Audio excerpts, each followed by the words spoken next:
What's going on, YouTube? Welcome to Transatlantic Wrestling Talk. I am your host, Andy, and as always, joined by my co-host, Dale. How are we doing, brother? Hey, Andy. Good morning, good afternoon, wherever the hell you are. Today, we decided to venture into Judgment Day 2004, which is very weird because it's like, all right, now we're trying to pick out random years. I think the last time we did anything from the Ruthless Aggression era was probably for the Royal Rumble earlier on in that year, I think. Or actually, no, 2005 we looked at. So we ventured into just what was going on here. And it was a SmackDown brand only pay-per-view, which, you know, when that was revamped a couple of years ago, it was okay, you know, but you could see you had SmackDown and Raw here. This was a SmackDown only pay-per-view, but it was a very good one. I enjoyed the hell out of it. Yeah. I really did. And do you know what? At first, as I said to you, I was kind of trying to give you a bit of payback for that slambery. But once I actually sat back and looked at it and thought, you know what? I'm actually not being mean here. This was actually a good pay-per-view. So you're saying that my lashings will come at a later date, correct? Oh, yeah, it's coming. It's coming. Good. Okay, very good. Yeah, I hope you have something with Big Daddy that's attached to it as well. I think what it'll be is, do you know what I think you're going to get? I think I'm going to give you something like when AEW finally release Audrey's Greatest Hits. Oh, that's what I know. Yeah, I'm gonna have that all on Laserdisc too when that comes out. So I just saw footage of her getting super kicked by Ray Phoenix. I had to play that back 4 times. And we don't condone hitting women, but she's a failed wrestler, folks. So anyway, going back 2004, Staples Center, we have the current GM at the time, Kurt Angle. Kurt Angle is in a wheelchair. Brilliant. We will see him pop out, and we'll talk about that when we get to it. Staples Center, famous place where the Lakers play, so you're going to see a lot of references over to basketball several times over, and Lakers were just a phenomenal team at that point. But what are we going to talk about first? The opening match here. Okay, aside from Heat, which was Mark Jindrak and Sho Funaki. Indeed. All right, Mark Jindrak gets the win there, and I don't think he's long for Evolution. Or according, do you think that he would have been a good fit for Evolution? By the way, yeah, I do. I don't think he would have been as good as Bradshaw, but he was good. Won't talk about the Triple H faction Evolution because he was supposed to be the other guy, and then they kicked him out. Kayfabe says that they kicked him out because, you know, he was partying with Randy too much. Yeah. And I heard that they were paying the asses too. Yeah. Can I just ask, how on earth did you manage to get us live on Facebook? That's because I linked the Facebook here. Happy days. Look at That's that. All right, isn't it? I hope so. So everybody enjoy. Link the group, yeah. Happy days, everyone. Right, so let's get into this pay-per-view then. As we said, it was in the Staples Center, 722 in attendance. And we had English commentators, Michael Cole and Taz. This is peak Michael Cole, if you ask me. He's still doing the I'm going to talk about the pay-per-view and talk to the audience like children, but not as much as he is now. So I did enjoy that. Taz was always very good. There's a reason why Taz does there was a brilliant point in this when Chavo, I don't know whether you got onto this, when he defeated Jacqueline, and Michael Cole goes, Chavo retains, and Kaz goes, no he didn't, he just won the title. Yeah. I think that's also a testament to how much the Cruiserweight title meant, even though they would always say, oh, it's a SmackDown highlight. You know, that's an exclusive for SmackDown. And you will constantly hear the word exclusive thrown out a lot. I don't remember JR and King saying the word often, but because was it Fox or UPN at the time had SmackDown? They constantly made it be known like, hey, these people are only available on SmackDown. So they're talking about the Cruiserweights, they're talking about Undertaker, which I think they do a great job hammering that home for viewership. We'll see that later on. But opening match here, we have Rey Mysterio and Rob Van Dam beating the Dudleys. Yeah. And I have to point out the fact that this was good tag team work that the Dudleys will do. They are, I'm not going to say newly established heels, but they are now under the wing of Paul Heyman. And that will go into a really weird angle in a few months with Undertaker and Paul Bearer and Paul Heyman, which was the finale of some pay-per-view, I forget, which ended up seeing Paul Bearer get buried under cement. Good time. What'd you think of the match, sir? I enjoyed it. I really enjoyed it. You can see the chemistry between RVD and the Dudleys straight off. I think Ray and RVD gelled really well together in this match. And the Dudleys were just the normal solid selves. Yeah. Yeah, you could tell Rob Van Dam definitely worked with them. Would you consider this 4 ECW originals? No, wouldn't class Ray as one. No. He was just brought in as talent, and it's like, here, Psychosis, Ray, go out there, put on 20 minutes, 15 minutes, 20 minutes inside the bingo hall, and have the crowd, throwing their babies in the air. But really stand-up match here. Really stand-up match here. I enjoyed it. It's a stark contrast to what we're going to see next match. Yes, it really was. Not a great match at all. Just funny though, obviously, just to that the RVD and Rey Mysterio did go over in this one. Right decision in my eyes at that specific time. But then we moved on to Tori Will. Well, we seen the Olympic Kurt Angle's music plays, and they pushed this box out. The box might seem familiar. I think they pulled it out of the WWE storage rooms when Alexa Bliss popped out of it at WrestleMania last year. But yeah, this time it was really cool. Out comes Kurt Angle, music playing, and the next minute Kurt just rises in the wheelchair and comes out the top of it. Let's not forget that the true tribal chief, Luther Reigns, pushed it out. Yeah. I know you're not a big fan of Luther Reigns, as we discussed in our pay-per-view, in our Royal Rumble pay-per-view recap. I love Luther Reigns. I thought he could have been something bigger.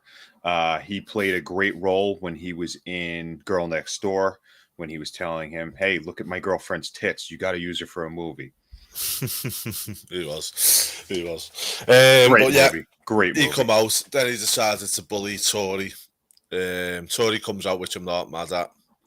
And then Dawn Marie comes out, and we kind of get a bit of a back and forth match. Dawn Marie's pants come off, which again, that got the biggest pop of the match. And Dawn Marie is still wearing a thong, and Michael Cole and Taz are actually saying how they love skin tone thongs, which 20-year-old practically Virgin Dale loved it too. So I enjoyed that. Yeah, same here. And then obviously Totally got the roll up for the win, didn't she? Yeah, saved her career, and everyone was so happy. Yeah, they were, because you'd have her on posters for the 4th of July at Great American Bash. She would have a illustrious career. I think she would date A-Rod for a little bit, so she did a good job. Is A-Rod a big deal for you guys over in the UK? No. Who is he? Alex Rodriguez. Was he the one that was tapping Madonna for a bit? Probably, but who didn't? Dennis Rodman did too. He taps everyone, even King John. I heard he tapped Big Daddy too. Yeah, which one? Big Daddy V. Oh, he gave him something. He gave him VD. Anyway, Tori goes over here. Dawn Marie still looks cute. This actually goes into a weird angle too, right? So this goes into Dawn Marie dating Tori Wilson's dad, and then they get married, and Tori Wilson's dad dies, right? Yeah. Wrestling, folks. Hold on one second. I got to point this out. So I got to do something with my eyebrow because I'm looking like Ox Baker there. I'm Sinister Minister. Father James Mitchell right there. But yeah, let's move on to the next match then. This match I don't even want to talk about, but I suppose we've got to. I do. Go on. Away you go. This was sports entertainment. It was. This is the this is what they wanted to do. They showed Scotty 2 Hotty's face a lot, showing emotion. I thought that was a very good touch, saying, "What is this?" It was more of like a questioning, baffled look as far as how am I going to attack this guy. Mordecai looked big. He had a great look. He was 6'5", I think. Yeah, I think he's like 6'5", 6'6", built. You have to be dedicated to dye your beard and mustache and Fu Manchu, whatever. What else do I have here? Yes, capturing Scotty's reactions were awesome. Every move by Mordecai looked torturous. And Michael Cole did a great job just talking about this. What the hell happened? What happened to Mordecai? Right. Oh, boy. It's very sad to see Scotty 2 Hotty being jobbed out as he was in this match. Enhanced. Okay. 2, Mordecai looks like a scruffy Raiden out of Mortal Kombat without the hat. Michael Lambert. Yeah. They could have called, instead of Mordecai, they could have called him Gandalf the White. And I was glad that he was gone in the not too distant future. That's all I've got to say. You're talking about the gimmick of Mordecai? Yeah. Yeah. So what did you prefer? You know what? Let's not even go there. I prefer Kevin Thorne because who was with him? Yes, Bella. Shelly Martinez. Yeah. Oh boy. Yeah. French kiss.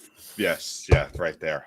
She was hot as hell. By the way, did you know that Kevin Thorne is now Kevin Feige, who is a real estate agent, a successful one? Yeah, you said that the other week, yeah.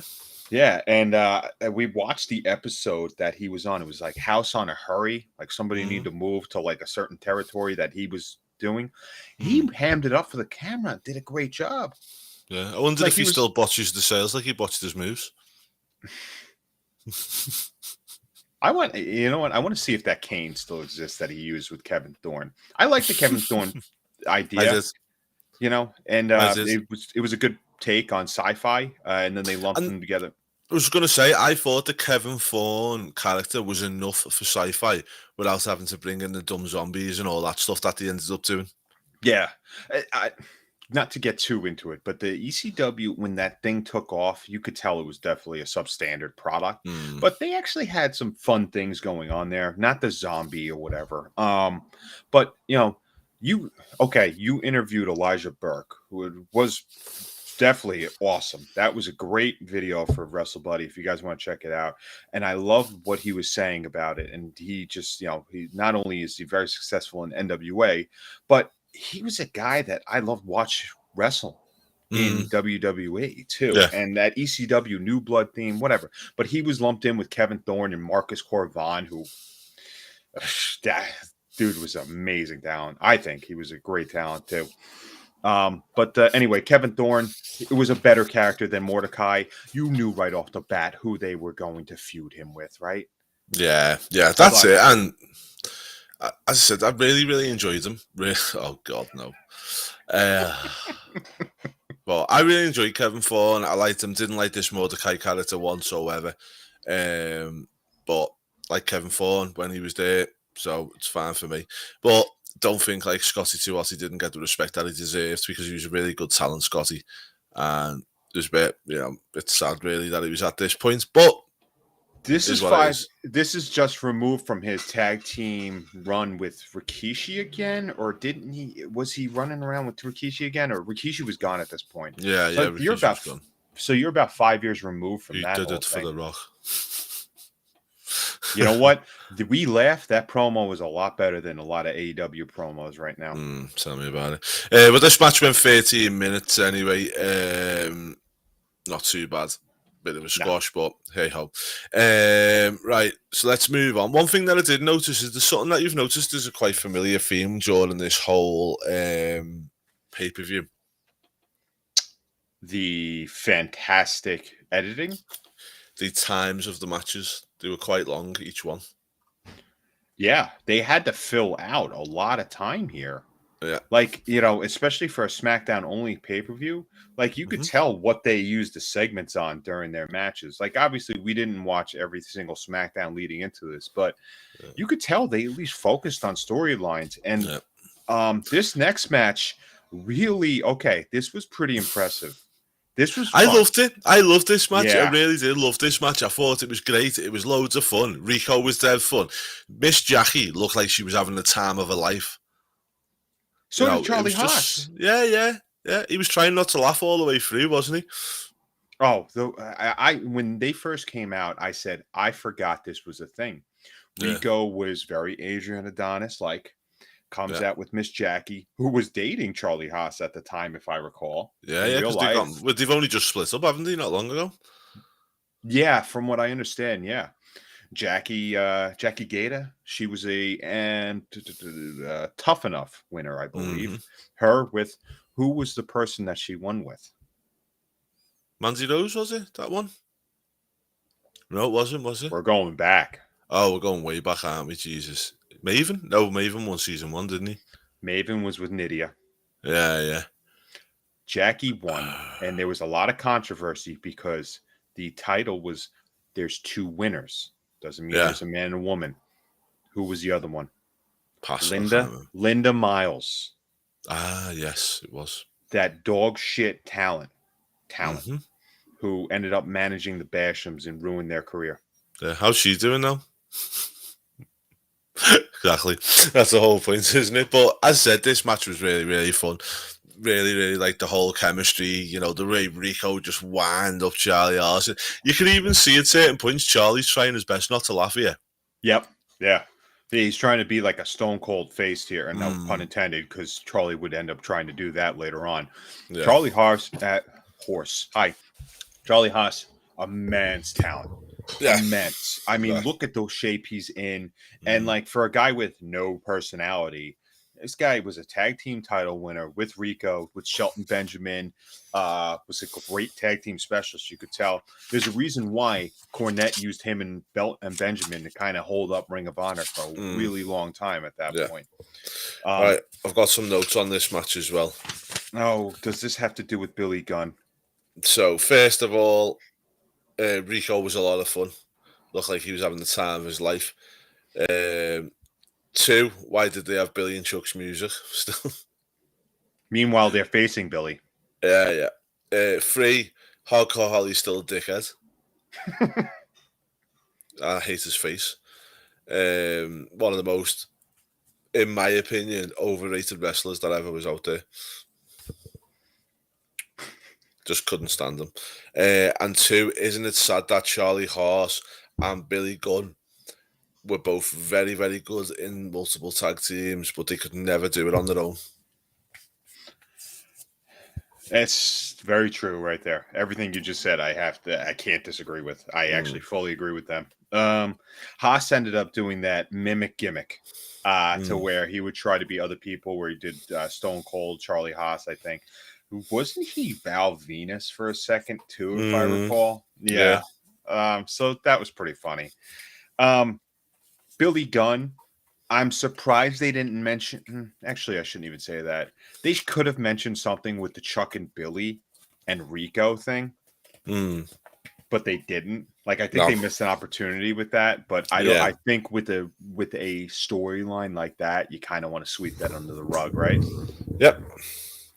But anyway, we had a winner here, and Charlie and Rico retained the titles in 10 minutes and 26 seconds. As I said, really fun. Exactly what I want. One thing that I'll say with this is, in the total opposite to Slamboree, this got the match placement great. It really did get the match placement really, really good. Not to credit Slamboree with anything, but that's why you don't have 15 matches on a card, Tony Khan. Yeah. But also, if you look like Rob Van Dam and Rey Mysterio Vista Dudley's got 15 minutes 19, really solid wrestling match, and it got the fans into it straight at the beginning. Then we had the shite with Tori Wilson and Dawn Murray, yeah.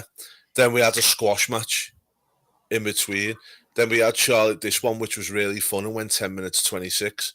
Then after that, we go on to Chavo Guerrero versus Jacqueline for the Cruiserweight Championship, which went 4 minutes 47. So they're kind of spaced out the big matches and the little matches and everything in between. It's got a good space into it. And stories. Yeah. You're talking about Chavo and Miss Jacqueline. Chavo has a hand tied behind his back, and you really thought Jacqueline was going to win. There's cheating because Chavo, what was it? Chavo Super? Chavo Classic. Chavo Classic. Chavo Super. Chavo Classic was just, trying to help his son out. Chavo Classic needed to go to a tailor because those pants needed to come in a few seams, bro. That looked bad. So I've got some notes. I was looking at Chavo Guerrero, and I'm just watching him, and I'm thinking is Pepe World Order. Yeah. The Pepe World Order. Well, I've got some notes on this match. Shoot. Okay. Calling Chavo Guerrero Senior Chavo Classic was a masterstroke. Right? People may call Kevin Dunn a buck-toothed dickhead, but he doesn't half know how to make a promo pack.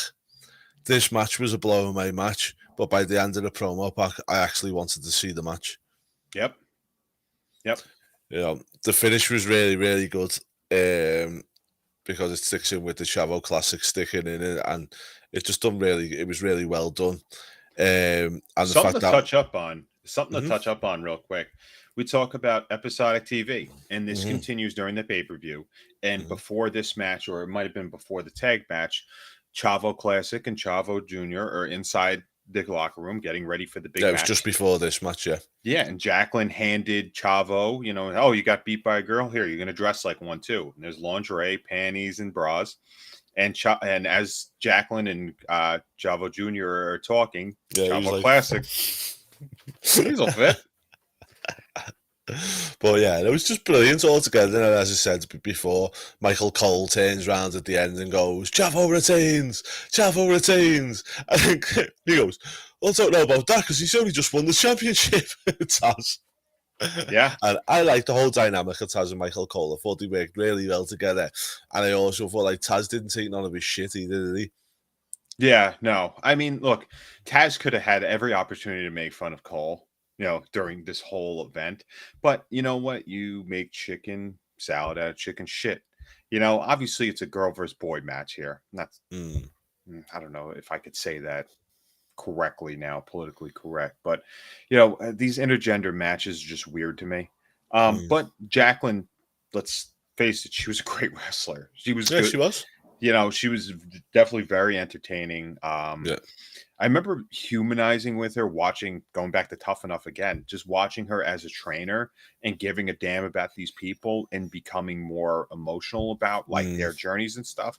So she was definitely, not going to say this was the later time in her run, but it kind of was in wrestling. And you could just tell she paid her dues, and now they can mix her in because she came out and won the Cruiserweight title, fair and square. And, you don't pine for these matches, but you enjoy them. And as I say again, it was 4 minutes 47, and so really good mixture of top and bottom. And then you think to yourself, okay, well, we're going into the last part of the pay-per-view now, and the matches start increasing in length and they start increasing in star power. And that's where WWE have always got it right. They know when to put something and where to put it on a card and where to place things. So we move on to our next match, which was John Cena defeated Rene Dupree for the WWE United States Championship. Now, I want to say, everyone knows John Cena's a stud. He looks the part. He looks great, all like that.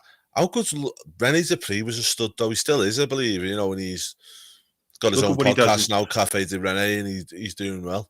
And he does very well. I told him, though, it's a very good podcast, but where he's filming, he's in Japan and it's nighttime. It looks like he's filming in a submarine. I will say, I think that they missed the boat on this, and you could tell he was young. He was 23 at this time. I remember seeing him a few years earlier, so he was 21. And I like how Cornette, it's not a secret that we both listen to Cornette. I remember hearing about how Cornette says, you could teach this guy. This guy was great. But he's like, I just hated the fact that my phone bills were through the roof because he always had to make those damn international phone calls to his family. He's like, that was the biggest pain in the ass about this guy. But look at how good he looked when he Yeah. came, when he went from Raw to SmackDown, and just that French atmosphere that Kurt Angle said, I want a French person. That's the other thing. These recaps that they did prior were so well done, Yeah. so Yeah. well produced. And you just knew you could just go right into a pay-per-view and have interest. And that's what we did today. I forgot this happened. And we picked up and I said, oh, now I remember, because they recapped everything.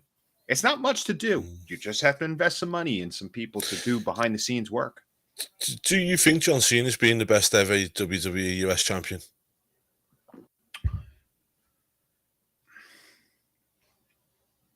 Yeah. I don't think. And he did that invitational, which we still remember from a few years ago, and that introduced Kevin Owens.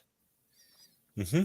Yeah, he's done really well with it. Even back here, they were saying he's a fighting champion, and he's always defending it, always doing well with it. I agree with that. I agree. I was there when he won it the first time against Big Show. Oh yeah, it was WrestleMania 20. Yeah, and he opened up, and I remember that place was rocking. Yeah, that place was rocking. Well, I get my first WrestleMania moment next year. Should be good. There we go. Yeah, you're gonna enjoy it, man. I'm telling you. It's good. It's definitely something. Actually, the Fan Fest really kicked in though, like right after that, because I don't remember what was going on. But there was some Fan Fest, especially in Times Square. But I think now it's like probably it's almost bigger than the events. Although this past WrestleMania was great. Yeah. But yeah, look, this match between Cena and Dupree, you could tell these are young, hungry dudes, and they worked out very well together. This, like you said, time was a big thing of the essence. I think they might be wrong. They billed this for 29 minutes here. I'm not sure. But it was 9 minutes 54 the match went for. Yeah, they're messing up on this. But it was, let me tell you something. This was a fun little match. Cena gets the crowd riled up by wearing the sports jersey of the Lakers, James Worthy, legendary Laker. And the way he's still new. Like, he's still in the business, like, a few years, and he still knows his ring awareness. Cena flew over the top when Dupree, low bridged the rope, I guess you could say. And Cena flew over the top, and it looked like he crashed down hard, dude. And Michael Cole and Taz will say, look, there's about an inch of padding. That doesn't give. So they made sure that you felt the pain that these guys were going through. Really good match, though, Andy. What did you think? Oh, really, really good match. I thought it was well put together. Two studs who really, really knew what they were doing. You forget how young both of them are here, but both of them, considering how young they are, really, really top performers. And you can see, I'm surprised Renee has not gone on to be as big as what Cena is. Yeah, he definitely rubbed people the wrong way, I think, at some point. But I liked it. I liked the La Resistance. I thought that was a good angle, especially when they won the titles. It was definitely a feel-good moment because I think they won it in Canada, too. The crowd was going nuts. But Rene Dupree was definitely, he brought that French class there. And, and he's done really well in Japan, hasn't he? Guy's really in phenomenal shape. He actually bulked down and made him svelte, man. He's just like, take a look at how tight he is. But that's actually a good podcast, though. I forget the guy's name who does James. It with him. Yeah, James, he's very good. A nice lad. Yeah, and do you know what? When I first started with this and when we first set ours up, he was very helpful as well. James, he was a good really. Man. Yeah. So he has Cafe de Rene, and he also has primetime conversations, which he does some interviews with like film stars and whatnot. Do you know what I mean? So make sure you go and check him out, guys, because he's such a good guy. Yeah, I've also him and the WSI guy who does the podcast, the interviews of the older wrestlers. He does a phenomenal job too. I forget his name, but he's wrote a couple of books about Owen's biggest ribs or whatever. So these guys, you and I listen to these podcasts and we kind of get ideas off of that and just how to perform. That's why we have microphones and headsets. Although my background I need to do. Do you have the pop filter though? No, I don't need one. I've got a pod mic. I just want that old school feel, man. It's called a Rode pod mic. You know, when we made it, we need to get those Mr. Kennedy mics. No, Kennedy. So we move on. We've got the next match. So John Cena retains the title. He defeats Rene Dupree in 9 minutes 54. Really solid match. Really enjoyed that match. And if you know, guys, go and watch it. As I said, I don't think there's anything on here apart from maybe the Tory stuff and the Mordecai. But then even the Tory one I enjoyed for obvious reasons. But it's like it's not really bad on this card. It's a solid card. But we move on to the next match. If you were to go to an event and you were to watch this whole thing, I'd say I'd leave happy. Yeah, like this is a fun card for me now. Yeah. You know, if I were to go to, I'd be like, wow, this was good, especially for a SmackDown only. Yeah. That's it. And then we've got Undertaker versus Booker T. Undertaker just looks so right with Paul Bearer done. It's like peas and carrots. Yeah. Me and her go together like peas and carrots. Me and Jenny. Who was Jenny and who was Forrest in that? Definitely the Paul was Jenny. Do you? Oh, you think with... Yeah. You're grotesque. You know that? You're telling me when they were out in the BSK and there was no titty slapping to Paul Bearer when they were all had too much to drink? If we found the photo of Yokozuna getting the titty twister from Paul Bearer, I think I'm gonna put that on the Facebook page. I'll find the picture of that because it looks so funny. The BSK. Anyway, yeah. The story behind this, Booker T is basically saying he's the best here. Now I got trivia for you. Why did Booker T go to SmackDown? Don't know. Why did he go to SmackDown in the end? Triple H got drafted to SmackDown, and Raw traded the Dudley Boys and Booker T to SmackDown to get Triple H back. Yeah. So that was the one. Long story short, Booker T is talking about how he's the best there. He's the best at SmackDown, and doesn't care about anybody else. Who answers the chime? Undertaker. And they keep saying it's a rare appearance by the Undertaker. Once again, Cole driving it home. He's an exclusive. This is a guy that you could only find on SmackDown. He's hardly here. You should pay attention.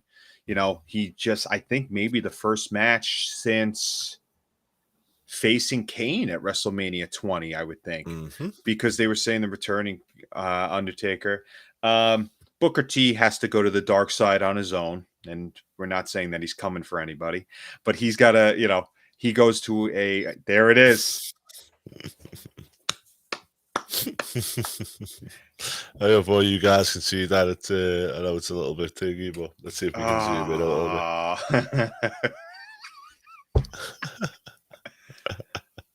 bit. Brilliant. Oh, man. So, Booker T has to go to an unmarked grave to get dirt from it so he could go against the Undertaker. He was funny with the little bag, wasn't he? He had all earlier on in the show, he had all the candles around the feet. Really good. Really funny. He's doing a seance in the beginning of the pay-per-view in his locker room. This is sports entertainment.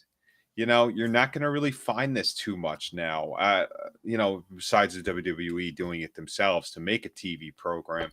Yeah. Just actually a really good match. Booker got his offense into. Undertaker sold well. Booker T was an underrated striker. He was. And I'm watching him throw punches because everybody does these terrible forearms now. And I think it's so stupid. You hit me, I hit you, or I'll just stand there and take it. Just stop. You're not selling anything. No. Undertaker sold punches from Booker T. Okay, Undertaker would sell punches from a lot of his opponents. So these people are not the Undertaker. I don't need to not see that being sold from anybody. Undertaker is more getting into his technical, I'm a dead man, so I can make you submit style. Mm-hmm. And he does it pretty well. I don't think he's perfected it yet. You don't have Michael Cole screaming Hell's Gate over and over again. But Oh, this was a good match. Like, this it was a was a good good match. match. And this might be the best match you and I have rated of the Undertakers. Yeah. I think it really was a good match, but it takes two to tango. And Booker, as we know, is a very, very good worker as well. And I know some people give him some shit over the years for it, but he's not. He's a very good worker. He's got his opinions, and I think they're valid with a lot of points. Mm-hmm. But looking at Booker T, this is where right before King Booker comes, and he will be a babyface. I'm sorry, he will continue to be a heel and a champion too. Just really good stuff here, man. Booker T was definitely deserved of all the accolades that he got. And I think you could tell that Undertaker really enjoyed this match with him. And I want to point out one thing about The Undertaker. He didn't start screaming old school yet, so I appreciated it. I hated when he would go to the top and say old school. It's like, we know. And you are the dead man. You shouldn't talk. Did you like when Michael Cole was saying nobody knows if Undertaker's dead or alive? Yeah. Michael Cole's just an idiot, isn't he? But as I said, really good match. Happy with this one. I feel like The Undertaker, as you say, he's becoming a bit less human again, which is good. Yeah. And he gets the win.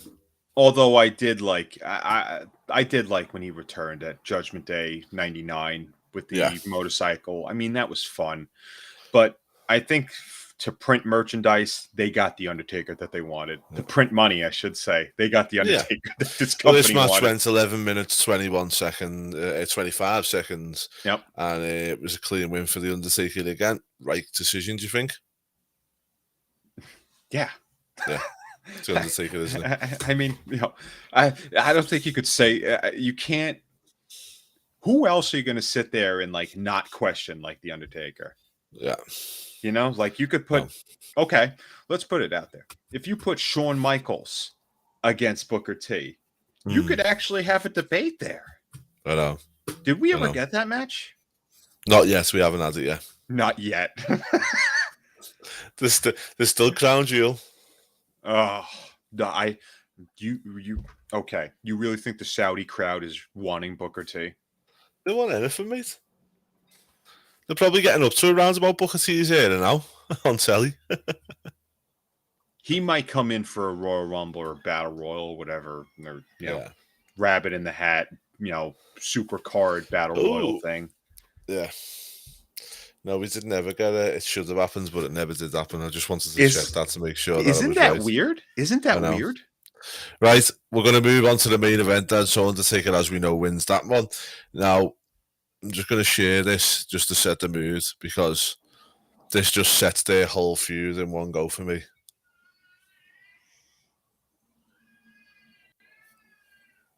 Oh. Did I share? I didn't even share sound, did I? Nah, you got to share the sound.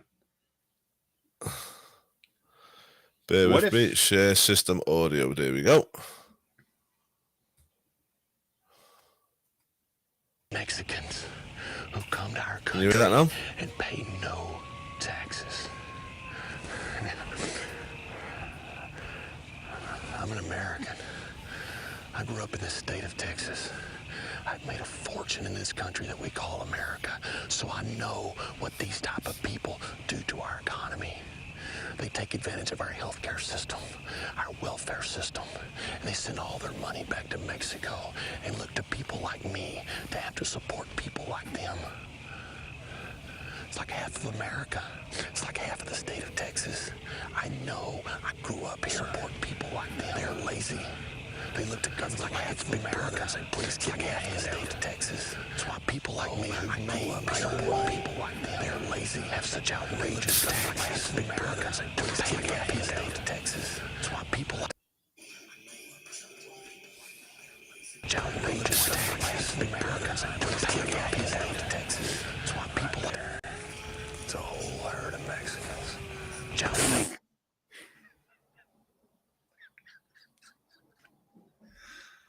Oh man.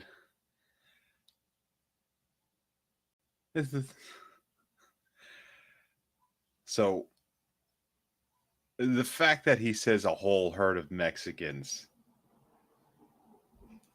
is just so funny. What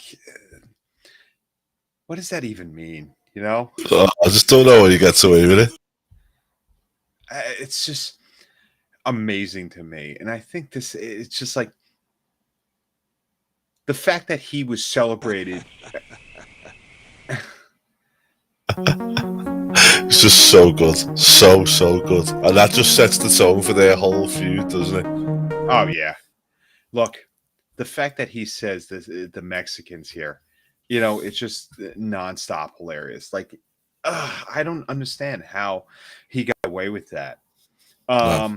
But you know what got him fired from the talk shows and everything like that, though, was What was that?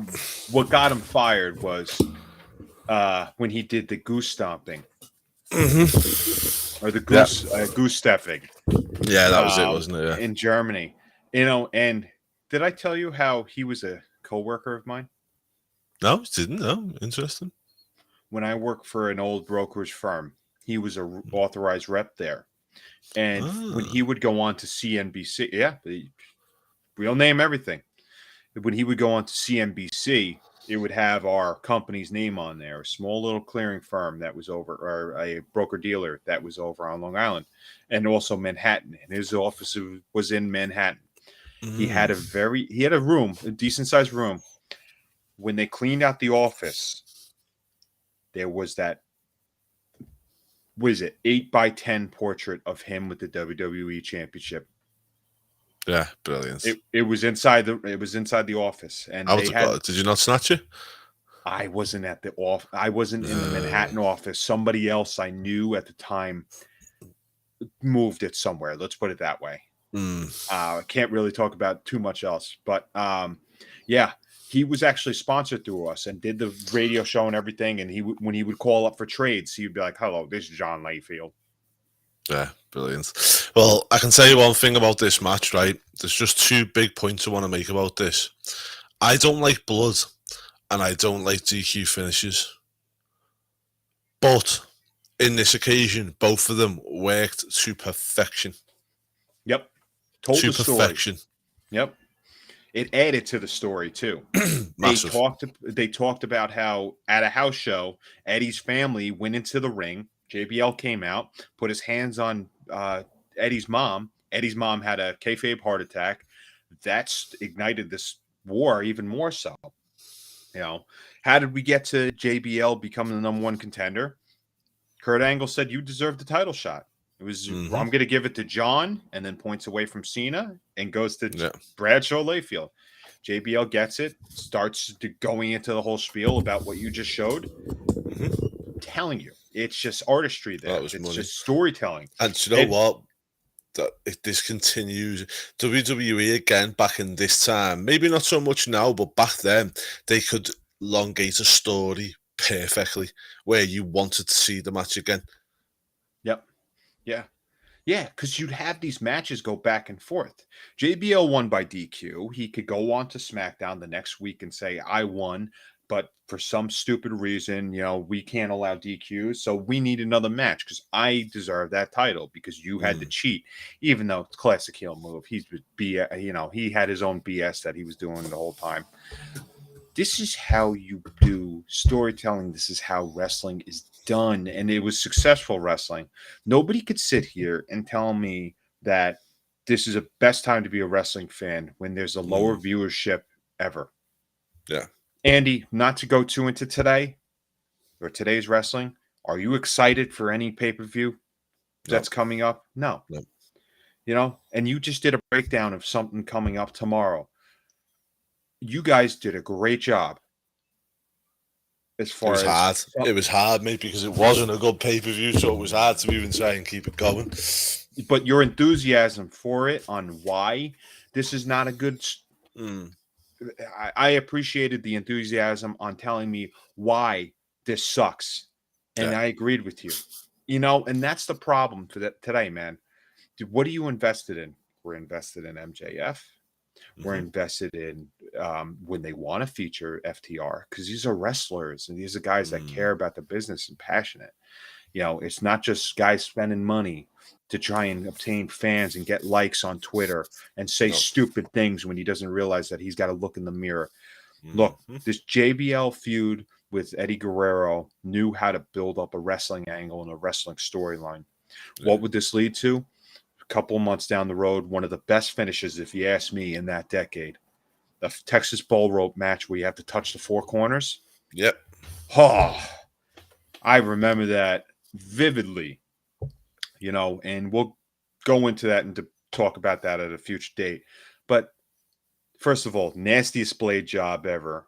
Yeah. And they had a disclaimer in the beginning of this pay-per-view, and they didn't just put that in, they actually added it. Like Yeah, they've from got to back in put the that day. in. Yeah. They put it in back in the day too, whenever they released this. So you could just tell the graphics and everything when they do that, like when they have to add something. Stranger Things actually just changed that too for their first episode. I just Yeah. watched. We had to add that in after the tragedy in Texas, guys. Our condolences to the families there Yeah. for the tragedy. Anyway, not to get too into that. We're not going to get into that. But what a match. Like, what a story this match was with JBL and Eddie Guerrero. Guerrero came out huge pop over as over. And you could tell why people loved him. You could tell why he had people rooting for him, because that underdog isn't an underdog anymore, right, Andy? Nope. He's the champion and he's doing well. And he's getting bullied by the big JBL. Yeah. But he loses it here. He shows the Latino weeds. He's punching him. Referee steps in. Done. But what a match. Animosity turned up to 11, and that's what you want here. I mean, if let's put this in front of any historian, okay? And just I want them to say, like, hey, this reminds me of so and so. This reminds me of that. Do you think it would translate well throughout the years? Here we No. are. You don't think so? Like, you don't I think it would do, but I think with the PC crap that's on television now and the way that they are. We don't care about them. No, we don't care about them. I'm talking about if you bring that match from 2004. Oh, yeah, 100%. To somebody from 20 years ago, 30 years Yeah. prior to that, would they enjoy it? Yeah. Yep. Yeah. Yeah. Look, I put up a match the other day of Stan Hansen versus Dr. Death Steve Williams on the Facebook page. All right. I'm watching that match and going, wow. And this was in Japan. Dr. Death was, getting some heel heat on him, but the folks love Stan. Yeah, Stan ended up pulling out the win, but they were on the outside. They go back in. You could just tell it's a match of matches. It's not too much of a grudge match. This was a grudge match that did all of that, had juice, had color, had some debauchery, some shit going on there, and I loved it. I thought this was great. This is how you implant the seeds of an awesome feud, and bring a family into it. Well, that's it. There was everything, wasn't there? And as we said before, this is only the first part of this feud. It goes on and on and on. And it's just perfect all the way through. This is why you and I talk highly about JBL and also Eddie Guerrero too being fantastic. After the match was even funner to look at too, because you still had them beating the crap out of each other. Eddie got the frog splash on. He had the fans go home happy with that. Eddie's running after JBL, up the ramp. I'm sure it's happened, but when was there ever something like this in the past 20 years? It wasn't. I mean, somebody, please, you could let me know. You could let us know. Yeah, let us know in the comments, guys, if there's anything that you see that you think that is relative, because I can't think of anything. I would love to, but Right, guys, well, that's it then. We are going to wrap up there, but thank you so much for joining us. We appreciate you all as always. We've noticed our viewerships have been going up quite a bit over the last couple of weeks. It's gaining a lot of traction, so we thank you for all the views and stuff like that. Make sure you leave us some nice comments in the comment section as well, and make sure you subscribe to the channel. I can confidently say this now because I know people are watching till the end, which is really, really cool. So make sure that you carry on following us, guys. And what do you want us to review? If there's something you want us to review, have a little look at it, come back to us and let us know. Remember, Andy's got to get me back for Slamboree, the Lethal Lottery from last week. So if you have something that you want to put me to, put the boots to me on, or how do you put that? Yeah. How do you say that? Take you to the sword. Ooh, I like that. I have fun at Clash at the Castle, Andy. That's what it's all about, isn't it? Right. Okay then, guys. Well, thanks for watching, and we will be back again, same time, same place next week. But from the end, Dale. Whoosh.